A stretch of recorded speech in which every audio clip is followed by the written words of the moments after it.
నమస్కారం ఎన్ఎస్ కి స్వాగతం. నా పేరు ఉషా. ముందుగా ముఖ్యాంశాలు. జగిత్యాల జిల్లా మెట్పల్లిలో రాజ్యాంగ పరిరక్షణ, ప్రజాస్వామ్య విలువల రక్షణ కోసం రాజ్యాంగ రక్షణ దళ్ ఆధ్వర్యంలో మెట్పల్లి పట్టణంలోని పాత బస్టాండ్ చౌరస్తా వద్ద నిరసన కార్యక్రమం నిర్వహించారు.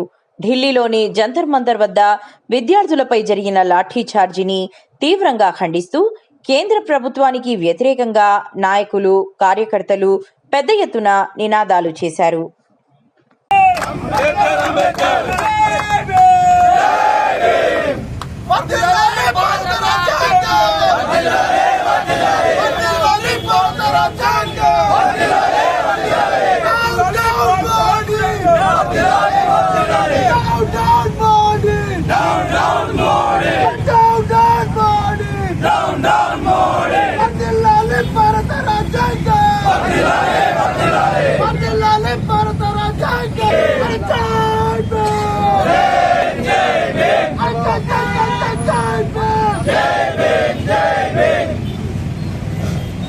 మన ఢిల్లీలో NEET UG national eligible cum entrance test పైగా లీక్ అయింది.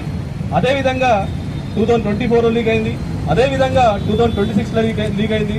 లీక్ అయిన తర్వాత ఎవరైతే ఈ విద్యాశాఖ మంత్రి ఉన్నారో వారిని రాజీనామా చేయాలని చెప్పి ఈ దేశ విద్యార్థులు మొత్తం కూడా ఏకమై గలమెత్తింది.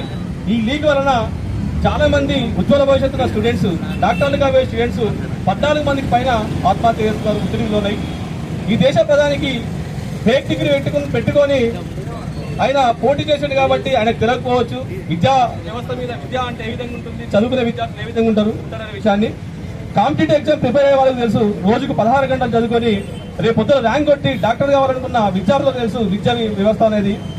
ఈరోజు ఢిల్లీలో మొత్తం కూడా విద్యార్థుల చలో పార్లమెంటు అని చెప్పి అంటే రాహుల్ గాంధీ గారు అక్కడే ఉండి మల్లికార్జున ఖర్గే వారికి శుభాకాంక్షలు తెలవాలని వెళ్ళి ఈ దేశంలో ఎప్పుడు జరగని విధంగా 75 సంవత్సరాల స్వతంత్ర భారతంలో ఎప్పుడు జరగని విధంగా ప్రధాని ఇంటి ముందు ధర్నా చేయడం, అది పెద్ద న్యూస్ కావడం, ఇంటర్నేషనల్ న్యూస్ కావడం. దాంతోపాటు అక్కడ ఉన్న పోలీసులు రాహుల్ గాంధీ పైన విచక్షణరహితంగా చేయడం వల్ల ఆయన ముక్కు గాయం కావడం, కాలు గాయం కావడం, అయినా సరే ఆయన తగ్గకుండా ఈ ప్రొడక్ట్ కొనసాగించడం, దేశవ్యాప్తంగా కొనసాగించడం ఈ రోజు చర్చనీయమైంది.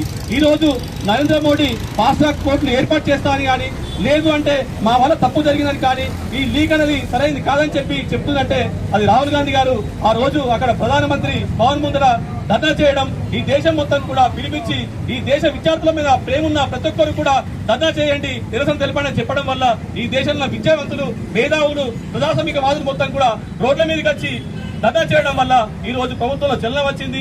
రేపో ఎల్లుండో ధర్మేంద్ర ప్రధాన్ కూడా రాజీనామా చేయాల్సిన అవసరం వస్తుంది. ఈ విద్యార్థులు కోరుకున్నది ఒకటి ఏంటంటే గౌరవప్రదమైన విద్య, పారదర్శకమైన పరీక్ష విధానం.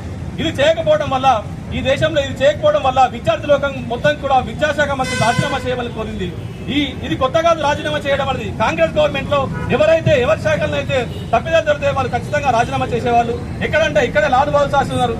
ఫస్ట్ గవర్నమెంట్ లో, నెహ్రూ గవర్నమెంట్ లో రైల్వే శాఖ మంత్రి తమిళనాడు లెక్కలో రైలు యాక్సిడెంట్ జరిగితే ఆయనది అందులో ఏమాత్రం పాత్ర లేకున్నా కానీ నా శాఖలో తప్పు జరిగింది కాబట్టి నేను రాజీనామా చేశాను స్వచ్ఛందంగా ఆ రోజు రాజీనామా చేసిండు లాల్ బహదూర్ శాస్త్రి.